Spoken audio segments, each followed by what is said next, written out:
Welcome to PED07a. Welcome to our Monday class. So I hope everyone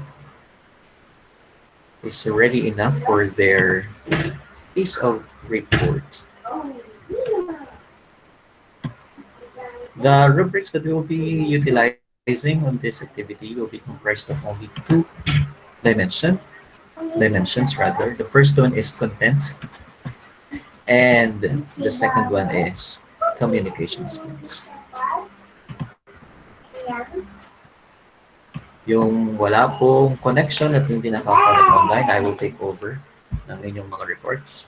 Para dun sa ibang hindi nakakonect pero gumawa ng paraan, katulad ng pagsisend ng chat o kaya pag-voice record, that's well appreciated. I will try to play. Nakikita ang screen ko? Yes, Okay, sir. that's good. Opo, sir. Opo. Welcome to Chapter 2, the types of assessment. So, putang pa rin natin ito kay Enrique Reyes, kay Arlene Dizon, at kay Danilo kay Villan. Okay. Padiling is absent today. Padiling. So, assessment o pagtataya, pagsusukat is an essential and powerful tool in the teaching and learning process. Pwedeng nasa una, nasa gitna, nasa dulo, but it is very, very essential. Pag sinabi natin essential, hindi pwedeng alisin sa teaching and learning process. Ito ay parang salamin. At tulad kung paano natin ginagamit ang salamin sa ating mga sariling mga bahay o sa mga personal spaces natin, it's the same with assessment. Kung wala kang salamin, hindi mo makikita ang refleksyon ng pagkatuto ng ating mga mag-aaral. Moreover, ito ay isang proseso ng pag-gather ng data. You need to obtain data. As much as possible, mas madami. Hindi maganda na ang assessment data natin ay isa lang o dalawa lang. Then yun lang yung pagbabasihan mo ng grado o marka o nota ng ating mga mag-aaral. As much as possible, let's try to obtain many data with which we could measure the student competency in learning and outcomes. So the process begins with the identification of the specific target. Of course, this is the first thing when we are making our lesson plans. We start with the specific target goals or the learning outcomes o kung ano yung gusto nating marating. Sabi ng OBE principles, we're looking backward. Then after we set the targets, we collect and interpret information.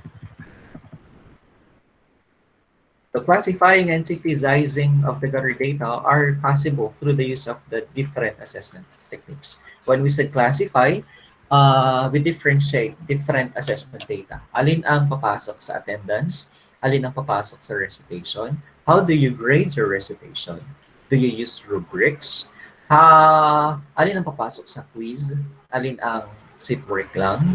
Alin ang papasok sa projects? Alin ang papasok sa iba't iba pang mga performance-based assessment na ginagamit natin sa classroom. Of course, you can never be out of the system of our major exams. Bagaman we're pushing towards the development of performance-based assessment all throughout our teaching and learning process. Because of the system, hindi tayo makawala dun sa kailangan meron tayong prelim exam, midterm exam, or final exam. Gayunpaman, just recently, last year, the university has revised its grading system from 40% allotted for the major exam. It has been reduced to 30%, and 40% was given priority to the performance-based assessment.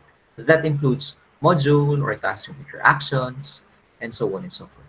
So this chapter deals mainly on the discussion of the different types of assessment na ginagamit sa teaching and learning process. So, hindi natin masasaklawan lahat ng uri ng assessment, maaari, but by the book and by the reference that we are using, these are the basic and the general types of assessment inside and outside the classroom. So, some terms are used interchangeably. Pwedeng paulit-ulit ang mga terms, but it is essential for you to distinguish and analyze the concepts, the principles, and the application of these different types of assessment. Our section intended learning outcome is to analyze the fundamental concepts and characteristics of the 21st century assessment for the chapter intended learning outcomes. So at the end of this chapter, you should be able to distinguish the different types of assessment and relate it to learning outcomes. Okay, let's proceed to Ms. Alpera. Miss Alberto ay nag-send ng, wait lang na, nag-send siya ng recording.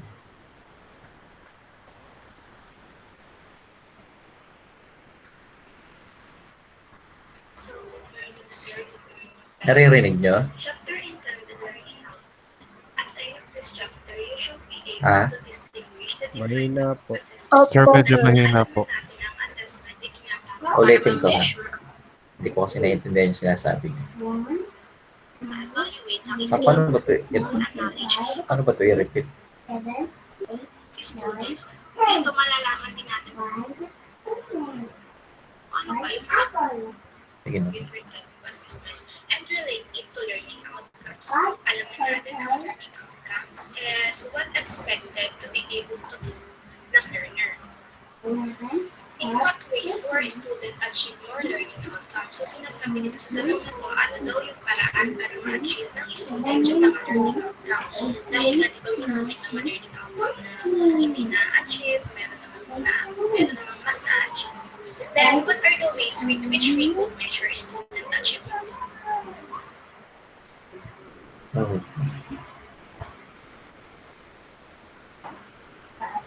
So, good morning, sir. Chapter intended learning. Ulit naman na yung cellphone At ko. the end of this chapter, you should be able to distinguish the different type of assessment. Dahil nga alam na natin ang assessment ay ginagamit para ma-measure or ma-evaluate ang skills and knowledge of a student. Dito malalaman din natin kung ano ba yung mga different type of assessment and relate it to learning outcomes. Alam na natin ang learning outcome is what expected to be able to do ng learner. In what ways do our student achieve more learning outcomes? So sinasabi dito sa tanong na to, ano daw yung paraan para ma-achieve ng student yung mga learning outcome?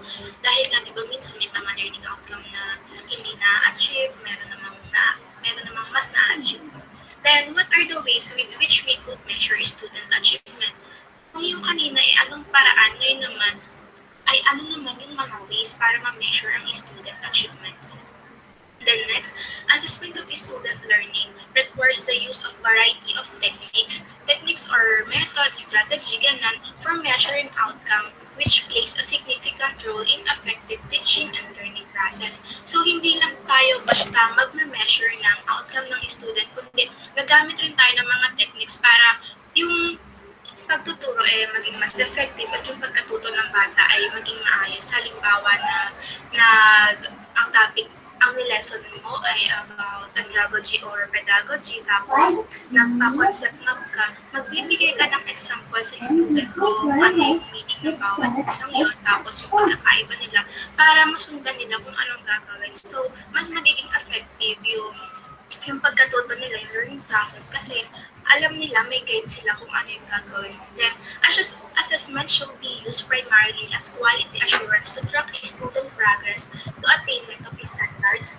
promote self-reflection.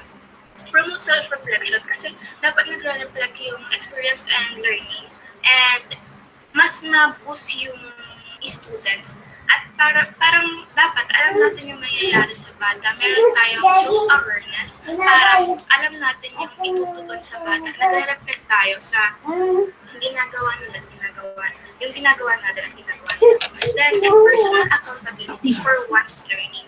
Parang mas maging accountable tayo. Dapat alam natin yung role and responsibility natin sa student kung paano sila matuto at paano tayo magturo.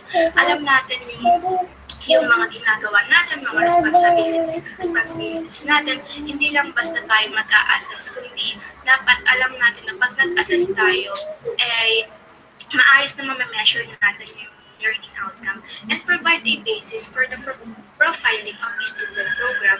Dapat may mga may mga record or list ng student characteristic para malaman natin kung paano ba i-assess tong bata based on her or his capabilities.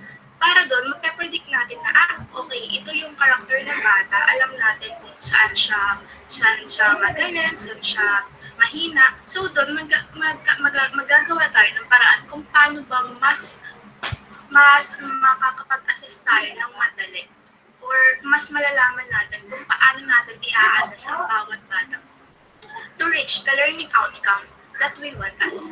as a educator, ganun, para mas ma-reach natin yung learning outcome na gusto natin. Dapat meron tayong binabasahan na profile ng student. So, yun lang po. Thank you. Okay. Malinaw ba? Narinig? Yes po, sir. Yes, sir. Okay, good. Very well said. Naintindihan naman? Yes po, sir. Opo. Opo, sir. That's it. That's good. No need to add anything. Salamat, Ayla. Let's go with the next, the different types of assessment. So, meron tayong 5. Dichotomies ang tawag dito. Pag sinabi mong dichotomies, ay, teka lang pala, may pumapasok. Ulitin ko po, this is the last time I will be admitting that SLSU accounts.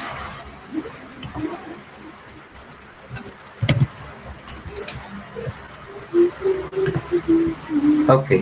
Pag sinabing dichotomy ay may kabangga, may verses. So we have first traditional and authentic assessment, formative evaluation and summative evaluation, the norm and criterion referenced assessment, contextualized and decontextualized assessment, and the analytic and holistic assessment. So for this meeting, we will just be focusing on traditional and authentic assessment, and the rest of the topic will be discussed next meeting. Let's proceed with the first, Amores. Pag sabihin nyo, pag next slide na utusan nyo. Okay po, sir.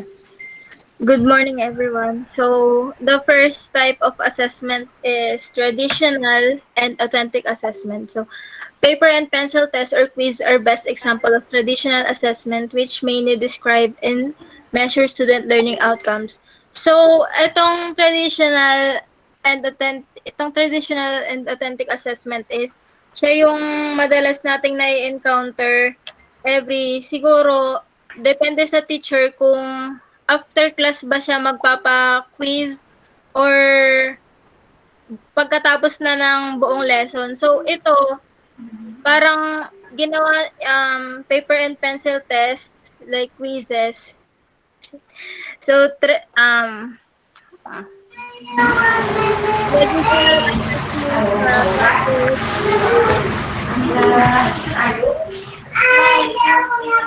hello?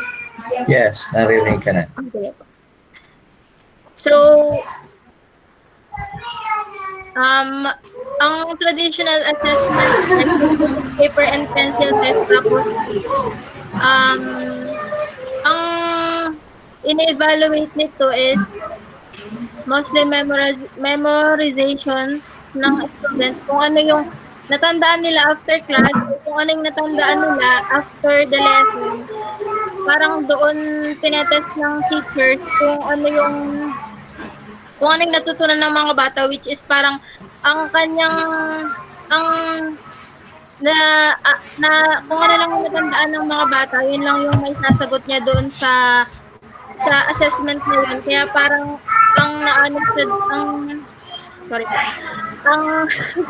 It's okay. Diretso ka lang. So ang natetest lang doon is yung memorization ng estudyante kung saan ito yung pinakamababa na pinakamababang level of cognition skills. So yun po, sir. Ano ba yung tinutukoy mo? Traditional or authentic? Traditional po, sir. Ang sinasabi mo, ang traditional ay PPT or quizzes. Opo, sir. Paper and Okay. Which measures a single occasion test, tapos sinusukat niya yung pinakamababang bahagi at tulad ng memorization. Tama? Opo. Okay. Sige, proceed. Yeah. Tapos na? Hindi pa. Tapos na po. Tapos na. That's traditional assessment. Salamat. Yung nakalagay dito na traditional authentic, yun yung pinaka-title ng ating pinag-uusapan.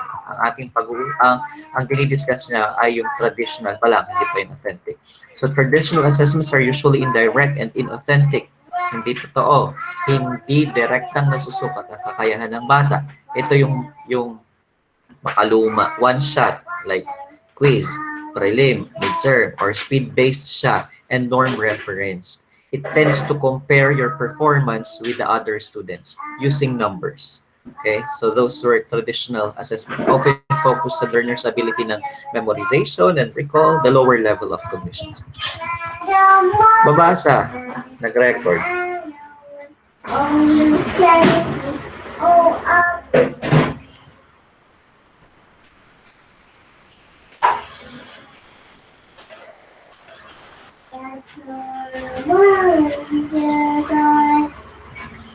Ba naririnig nyo? Mahina Hindi po, po, sir. sir. Oo, Mahina parang po. parang nabulong. Oo nga po, para pong bulong lang. Oo, parang nahihiya. Sige, huwag ko nang i-play. Kung maintindihan, babasa. Kung nandyan, babasa, are you here?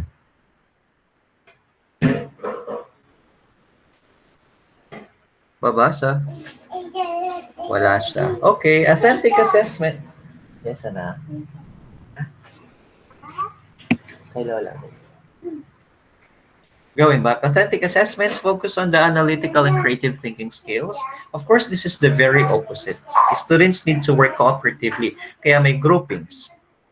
Kasi di ka naman, nagpapaquiz ka ba ng nakagroup? Diba hindi? Because that's traditional.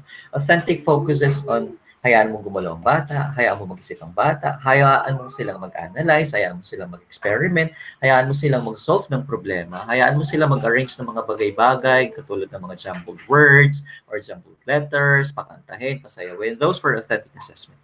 It reflects student learning, student achievement, and student attitudes of relevant activities. The good thing about authentic assessment is that from a given theory na pinrovide ng teacher, tinatranslate ni teacher into assessment type na magpa-process ang bata from the theory into application, then i-explain, i-exhibit, i-present sa unahan. Those were the things that are called authentic. Talagang pinagdaanan. Something that you experience. Iba kasi yung assessment na sinagutan mo kaysa sa assessment na na-experience mo. And we know better na experience is the best teacher. The more a student get engaged and get moving and working on something, the assessment itself is not just an assessment. It becomes a learning process. It becomes a happy moment for them, especially kapag activity, when you play music, when students start to sing songs or to collaborate or to speak on something about certain issues in the government. Those were authentic assessments. Assessment is authentic when it measures performances or products which have realistic meaning that can be attributed to the success in school. Pag sinabi nating products ang focus ng assessment, depende ito sa orientation ng product mo. Kasi we're not looking for outputs but we're looking for outcome. Kung nagpa-portfolio ka, at yung portfolio mo is just treated as a product, medyo mababaw yun. Then how are you going to treat a product or an output as an outcome? Make sure na pag ikaw teacher ay nagpa-portfolio o nagpa-project, it is a compilation of the processes na pinagdaan ng estudyante. Let's say, for example, nagpa-portfolio ka sa teaching internship or sa practice teaching. Alam mo na hindi lang siya basta output. Na bawat buklat mo, makikita mo yung experience na pinagdaanan ng bata, yung lesson plan na ginawa niya, kung paano niya tinuro, kung paano siya nag-assess. So it's a compilation of not just the products, but the process itself. Activities, questions, and problems with real world satisfy the criterion that it needs to be an authentic intellectual work within the given situation or contextual realism of the task. It's very important that we give emphasis on contextual realism. Kasi kung hindi mo siya magagamit in the actual real life, bakit mo pa siya pag-aaralan? Mas matatandaan ng estudyante, mas makikita nila ang relevance at ang importance ng iyong pinapagawa sa kanila kung ito ay nakabase sa contextual realism. Anong konteksto, anong kurso, anong buhay meron sila, at ano ang realidad na meron tayo sa Pilipinas. Okay. Let's go with the next. Batanes. Wala rin si Batanes. Nag-drop na yata.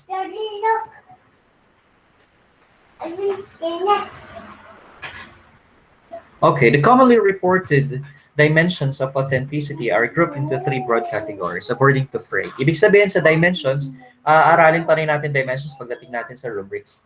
Pag sinabing dimensions ay panukat. So ano ang ginagamit natin na panukat na authentic ang isang assessment? Una, yung konteksto ng assessment. Pangalawa, ano ang role ng estudyante in the assessment process? At pangatlo, how are you going to score? Sa susunod na mga slides, isa-isahin ito.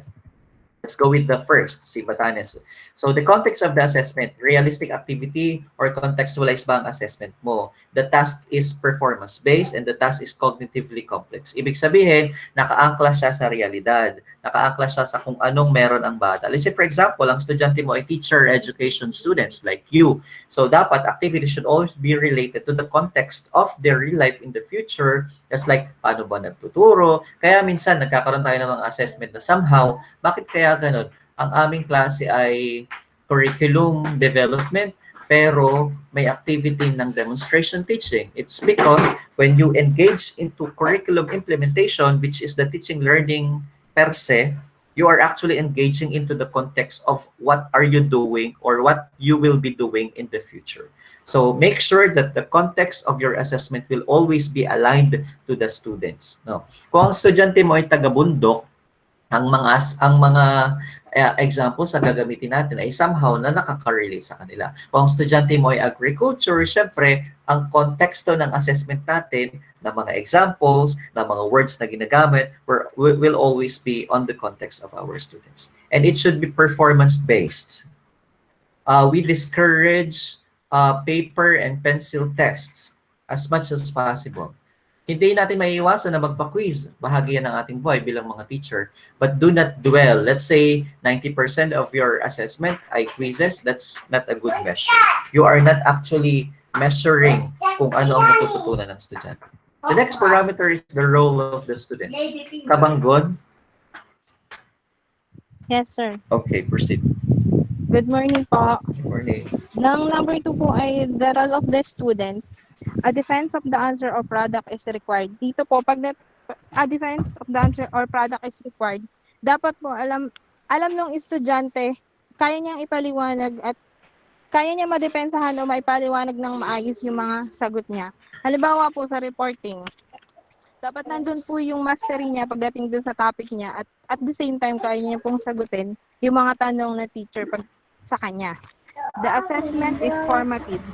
Dito naman po yung dapat yung assessment sa estudyante ay makakatulong sa kanila para ma-improve pa ang kanilang knowledge.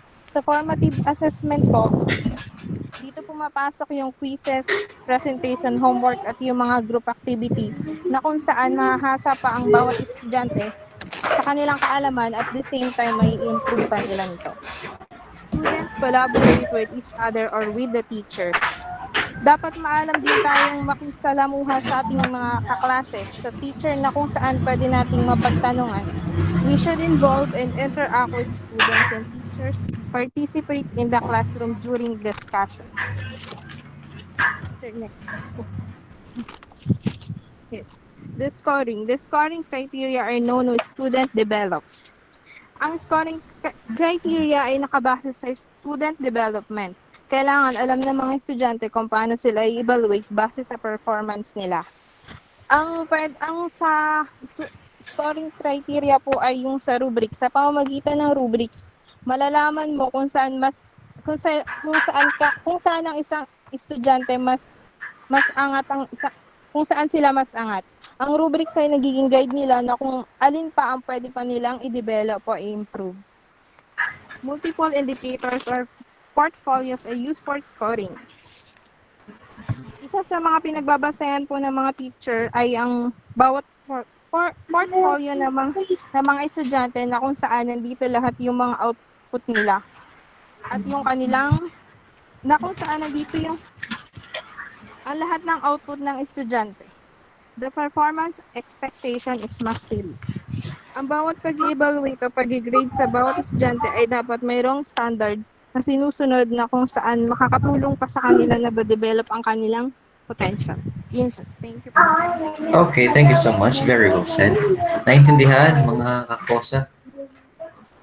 Yes, sir. Yes, sir. Kaya tatlong panukat natin. Sa scoring, dapat alam ng estudyante, hindi bigla na gugulat. Katulad sa module, please visit the rubrics. Nakikita nyo naman sa Google Classroom. The performance expectation is mastery, hindi recall, hindi memorization. but mastery. Masasabi mong na-master ng bata ang isang skill kung pag nilipat mo ng ibang sitwasyon, nilipat mo ng ibang lugar, nilipat mo ng ibang konteksto, kaya niyang i-apply ang kanyang natutunan. Thank you, Kabanggon. Let's proceed, Kalabano. Hello po, good morning po. Magandang umaga. Dito po sa unang bullet, ang tinatakal po dito ay about K-12 curriculum na dapat daw ang students are expected na makapag-produce ng output na yung product and performance na base sa authentic task. Ano yung authentic task? Ito yung mga bagay na pinapagawa ng teacher through experience. Yung dapat yung task na-experience ng bata. At sa ganun, kagaya nga ng sa meaning ng K-12 na 21st century learning, dapat dito naka-focus yung bata sa experience nga na yung ganun sa yung dapat ang teacher lang ay facilitator lang. Tapos dito sa kasunod ay this should reflect what teacher want their students to do. Parang gusto nyo dapat lumabas na kung ano yung tinuturo ng teacher, kung anong gusto kung anong gusto mangyari ng teacher, dapat maatin yun ng bata na dapat may i-apply nyo yun sa real life situation. Example dito ng mga task yung nagpapa-interview or nagpapa-survey sa Quezon High. Hindi lang yun basta interview or survey na papasagutan mo na ganyan. Yun ay tinuturo din na ma-experience mo yung gano'n para matuto kang makisalamuha sa iba na dapat mag-boost yung iyong confidence. Dapat may apply mo yung pinapagawa sa real life situation. Hindi lang basta pinagawa. Next slide po, sir.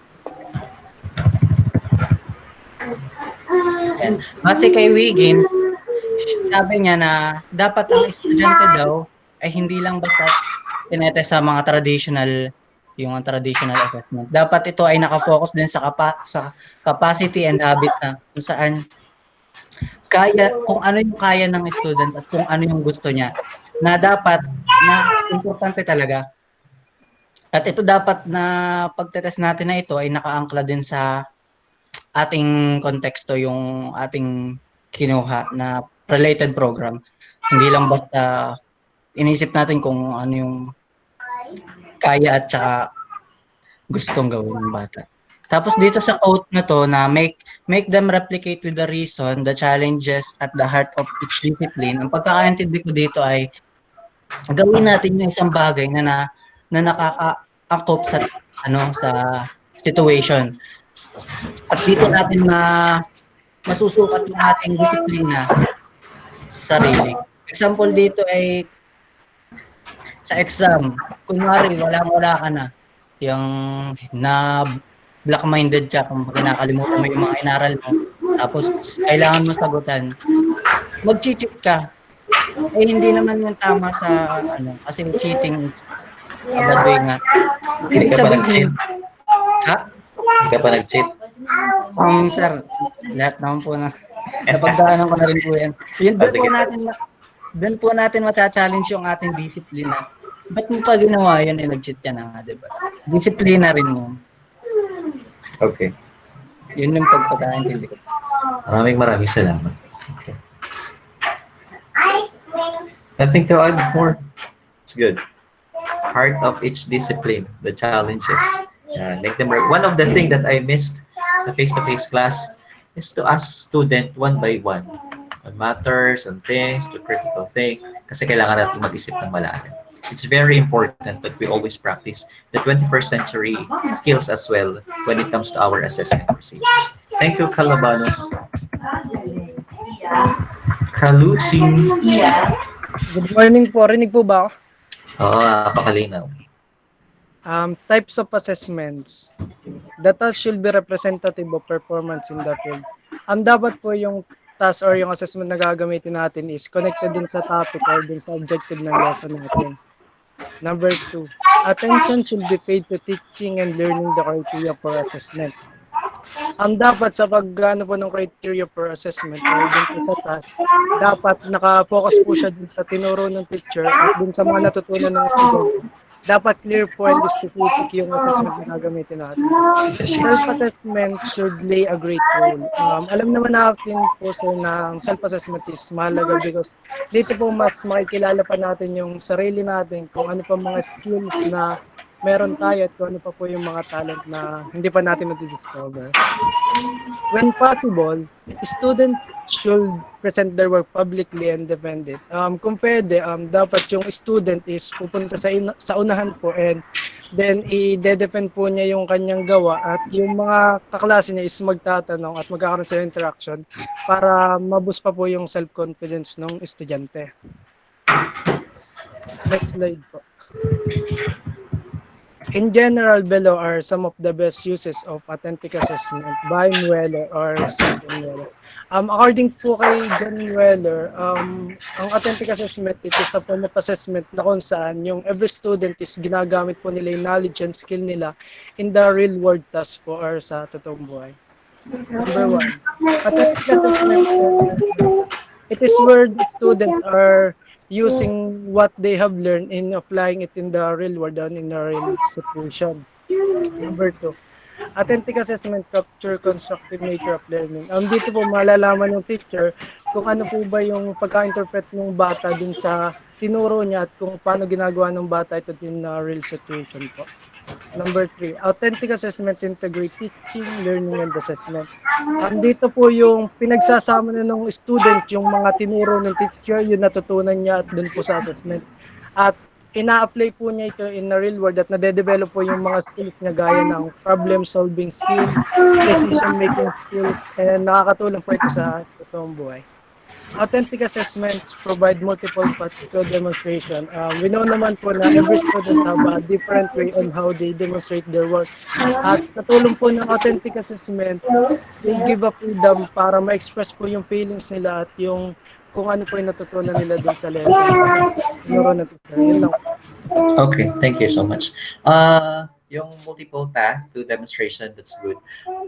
Pero when it comes to teacher education students, katulad ninyo na magiging teacher, katulad ko, bagaman we encourage multiple path, pagdating sa ating mga estudyante, pero pag ang estudyante mo ay magiging teacher, we need to develop yung maraming bahagi ng ating pagkatao. Hindi pwedeng teacher ka ay hindi ka sumasayaw, hindi ka kumakanta. At some point, at some level, at some situation in your teaching career, you need to do those things. Kaya minsan, pinag-experimentohan kayo ng mga teachers. At saka huwag kayong maiinis sa mga teacher na buong SEM nagpapareport. No? It could be at some point parang katamad naman ng teacher na hindi naman nagtuturo. Kami lang ang but you are inside the teacher education department.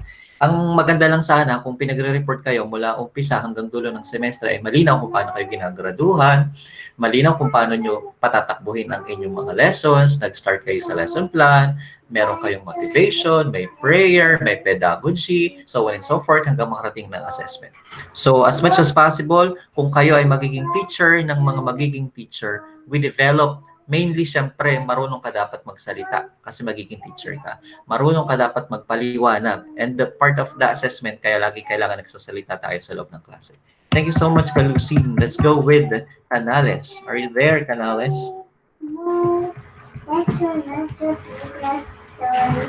Sir, mahina daw po ang signal ni Canales. So, hindi siya. Ewan ko po. Sabi po kasi ay hindi daw nakaka-connect. It's okay, it's okay. So, authentic assessment, ito pala, may elaboration pala nung apat na diniscuss ni Mr. Kalusi. The first one, authentic assessments are direct measures. Hindi katulad ni traditional assessment ay indirect measure. Hindi naman sa sinisiraan natin si traditional assessment, pero medyo parang gano'n na ng konti. So, forms of assessment tasks must be applied in authentic situations. Totoo ang mga sitwasyon. This could be done also by teachers by asking the students to use what they have learned in some meaningful way. Paano may apply sa ganitong sitwasyon. No. Doon ka muna, dali. And this could be done also by teachers and asking the students to use what they have learned in some meaningful way. Kaya sa direct measures, kasi halimbawa kung magsasalita sa unahan yung bata, hindi siya katulad ng exam na pwede mong kopyahin doon sa katabi mo. It's a direct measure. May natutunan ka ba?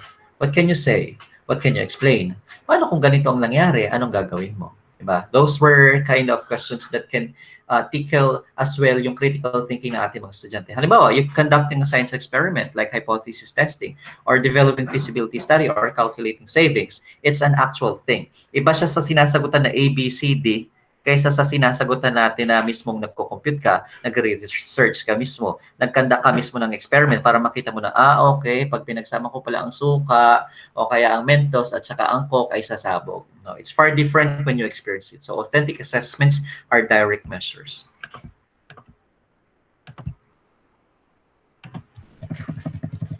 Next. Authentic assessments capture constructive nature of learning. Pag sinabi natin constructive, edi parang construction. Little by little, we develop. Kaya ang isa pa sa magandang feature ng authentic assessment, hindi isa lang ang sagot. Kasi pag traditional, kung A ang sagot, A lang. Very objective siya. Which is actually, sa authentic assessment, nalilesen natin ng objectivity at minsan nagiging tayong subjective kasi pwedeng ang sagot mong ito ay tama, pwedeng ang sagot mong ito ay tama din. Pero actually, pag pinag-aralan pa natin later on, isa sa negative part din naman ng authentic assessment is the subjectivity. Kasi minsan, depende sa outlook, depende sa pananaw, depende sa prinsipyo ng guro, yung tama, nagiging mali, which is actually dapat hindi naman. No? So there are actually errors when it comes to assessment grading, when it comes to authentic assessment. Kasi minsan, nagandahan ka, kaya mahalaga we stick to the rubrics. Kasi hindi porket maganda, maliwanag, makulay, maganda ang pagkakaprint, ay mas mataas na ang grade kaysa doon sa mas maganda ang content. So in a constructivist point of view, learning should create knowledge and meaning based from schemata or schema. Napag-aralan na ninyo ang schema, hindi ba? Ano ang schema? Stock knowledge po. Knowledge. Prior knowledge. Prior knowledge, something that we have. Di ba? Kung paano ang bata ay nagde-develop ng bagong knowledge like assimilation, so on and so forth, meron siyang nakikita ng isang bagay, halimbawa nakakita siya ng aso, nakita niya apat ang paa, pag tumingin siya sa kambing, makita niya apat din ang paa, i-compare niya ito into the schema na meron siya sa kanyang isipan. Pag schema tayo plural yata.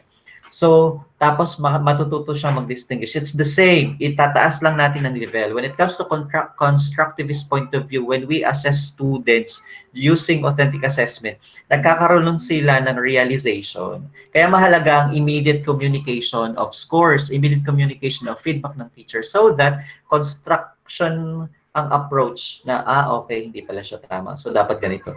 Alam niyo, sa isa sa mga hindi ko na-appreciate sa online grading, katulad sa module. Kasi kung printed yan at nasubmit sa akin, napupulahan ko, nabibilugan ko yung mali ang grammar, nalalagyan ko ng notes yung mga dapat hindi ganito ang sagot, pero pag online, wala. Bumabalik lang sa inyo ng blanco ang kung ano sinabit nyo, yun ang din ang bumabalik na papel, nagkakaroon lang ng grades. No.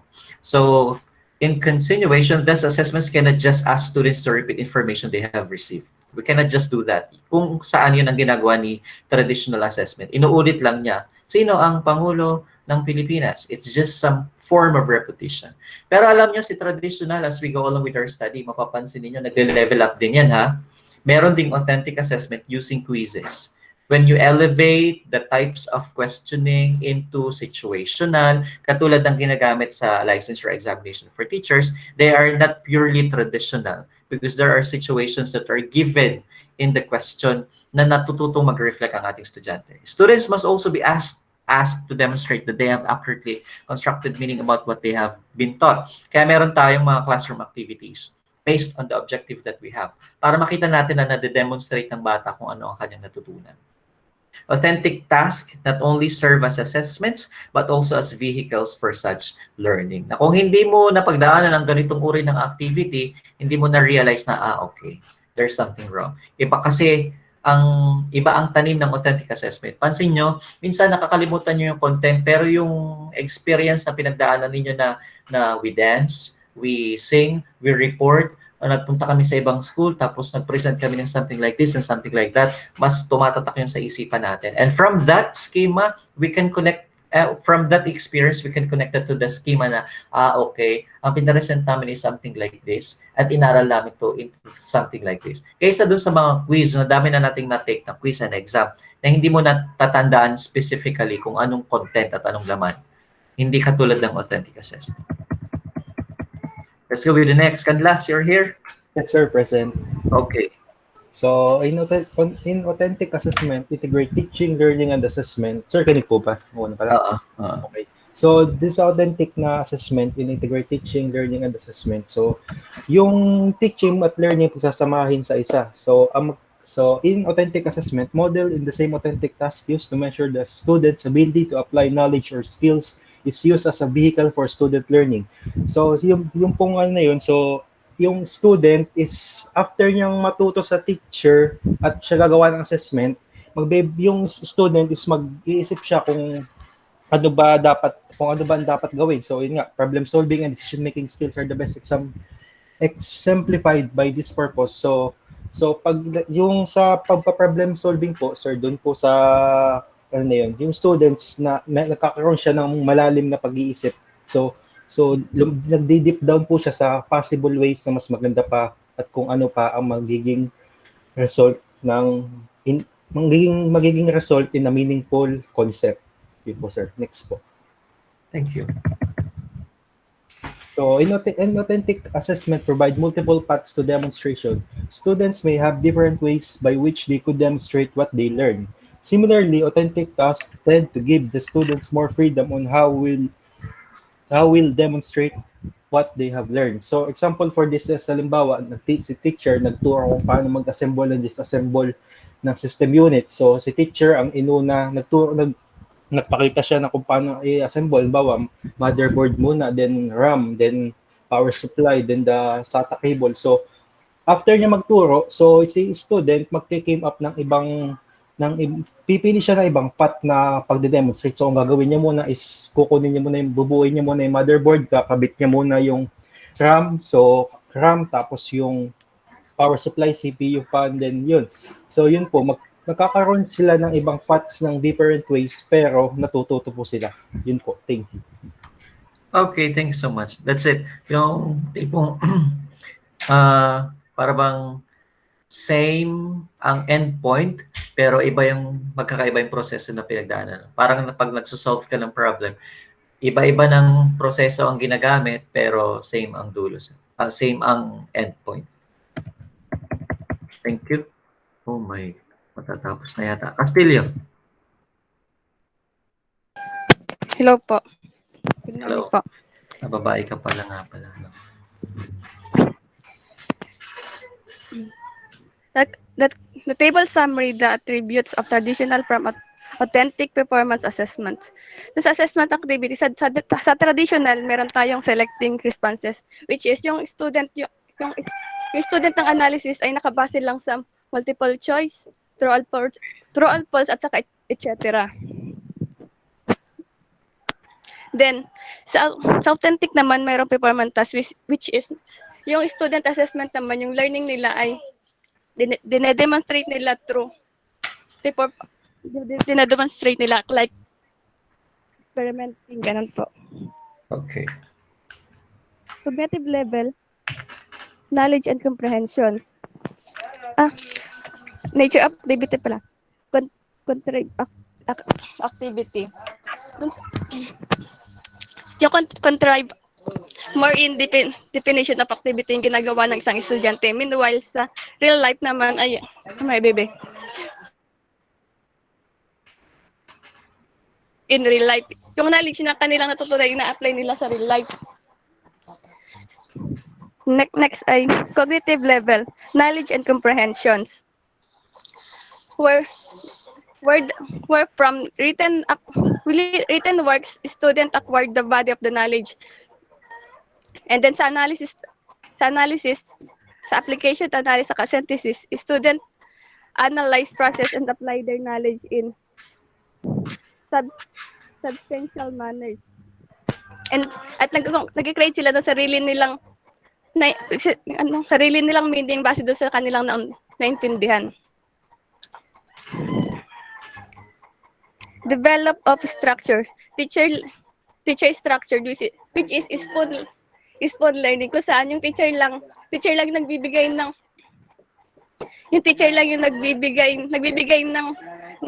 learning habang wala silang nangyayaring feedback.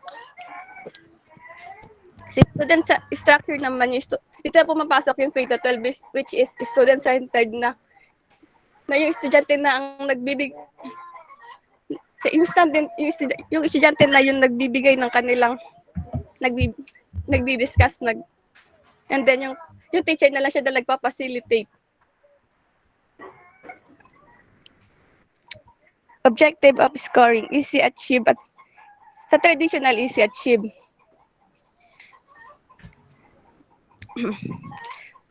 Since student can easily get the correct answer,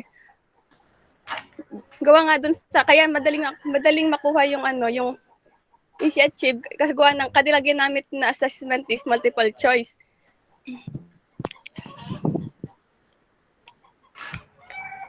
Body of knowledge can be obtained easily by written words. And then meanwhile, some difficult to achieve, dine-develop nila authentical thinking and application ng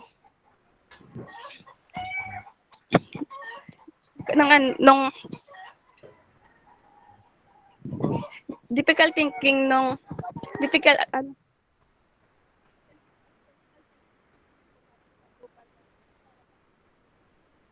mas lumawak yung knowledge.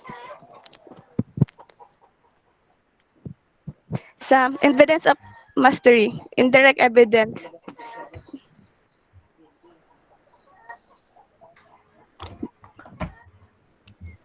Collect the data siya sa yung sa traditional ay nagko-collect lang ng yung collect data such as multiple choice, analytical questions about the passage. Meanwhile, dun naman sa direct evidence, develop the analytical thinking of the student. Yun lang po. Okay, thank you so much. Huwag ka masyadong kabahan, relax ka lang. Pero magandang indication ng kaba pagka in wherever we are, basta wag lang tayo mo overcome. And it's good, you've prepared, I know it. Isa sa mga dapat pinafocus natin is objectivity of scoring. Napakahalaga na when we grade students, it should always be objective. Ibig sabihin, it is measured in a way that is actually based on the standards that we have set in our profession. When we score subjectively, we somehow put some bias and error in our grading. That's the advantage of traditional. Pag sinabi mo ngang A ang sagot, A ang sagot. Sa authentic, mahirap ma-achieve ang objectivity. But the good thing is that it offers various avenue for us to measure and appreciate different processes na ginagawa ng ating mga estudyante na pwede mo rin namang i-consider na tama. Basta make sure that still what you are doing, you're putting a little bit of subjectivity into the scoring, but as much as possible, it should always adhere to the standard of the profession that we are doing.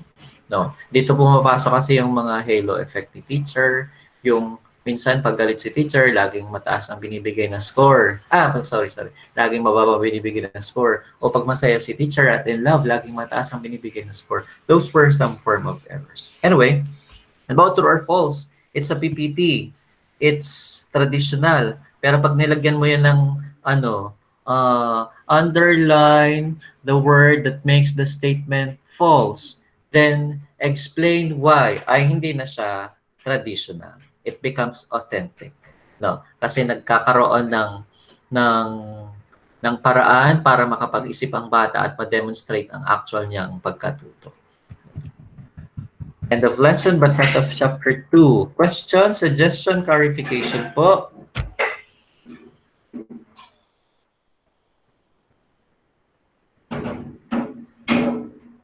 Meron ba? Wala po. Wala. po, Okay. sir. Wala na po. Pag talaga estudyante nagdi-discuss, napakabilis matapos. Anyway, so the second half will be discussed next meeting.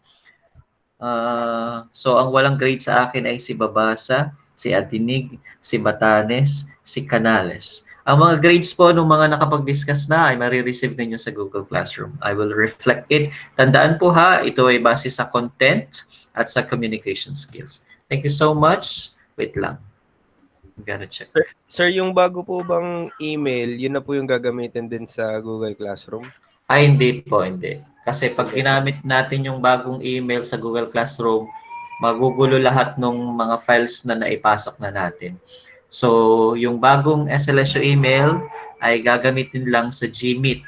Pero next SEM, pag ako pa rin ay professor ninyo, we will be utilizing the SLSU email sa Google Classroom. Pero dahil medyo na-late ang bigay ng SLSU email, nakapag-structure na tayo ng mga bagay-bagay, may mga naka-upload na. Pag nagpalit ka kasi ng email doon, kahit ako, ay magbabago lahat yan. We'll go back to 0. Any other question? None, sir. Sir, paano po yung hindi nakapag-report ngayon? Na dapat po ay magre-report. Wala na, hindi na natin sila mababalikan. Oh. Oo. Huwag mag-alala, hindi naman tayo magbabawas ng grade sa mga estudyanteng hindi nakakapag-report. Kaya na sinasabi ko, lahat ng nakikiparticipate during online classes will be receiving additional points. No. I'm thinking of depende sa dami ng iyo sigurong na i-recite at sa grade na binibigay ko during this kind of reporting. Pero actually, hindi. Anyway, saka ko na pag-isipan niya. Other question? Wala po, sir. Wala po, sir. Thank you po. I've Wala got po. 30 students dito sa loob. Kayo ay 43. Yung po magdadrop ay mag-drop na ng maaga para hindi makasama sa groupings ng research. Tandaan, kung hindi kaya, wala namang problema tumigil kasi tayo ay magsira ang ulo. So, okay na tayo ay maayos. Kung wala na tanong, let's call it a day. Thank you very much. God bless you. Make sure you are safe wherever you are right now. And I will be seeing you tomorrow for our research class. God bless. Thank you po, sir. Thank you po, sir.